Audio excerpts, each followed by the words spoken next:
The warm aroma of spices filled the kitchen as Helen's mother carefully folded the last samosa. It was Helen's birthday, and the golden triangles sizzling in the pan were her favorite treat. "Mom, why do you always smile when you make samosas?" Helen asked, resting her chin on the counter. Her mother paused for a moment, her eyes softening. "Because every time I cook them, I remember your grandmother," she said with a tender smile. "She taught me this recipe when I was about your age. We used to sit together, talking and laughing as we made them. Even after she passed away, this smell, it always brings her back to me."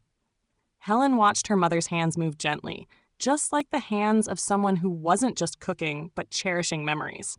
"So, when you cook samosas, it's like your mom is still with you?" she asked quietly. Her mother nodded. "Yes, sweetheart. These samosas are more than food. They're love, memories, and a part of our family's story. I feel blessed that I learned it from her, because it keeps her close and makes sure her love is never forgotten."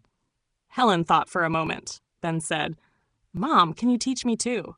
I want to learn Grandma's samosas so I can remember both of you one day." Tears glistened in her mother's eyes as she nodded and handed Helen a small piece of dough. "Of course, my love. That's how family recipes live on, through caring hearts." As the mother and daughter shaped the samosas together, laughter mixed with the scent of spice and warmth. And in that moment, 3 generations of love came together, bound by tradition, memory, and the simple joy of cooking.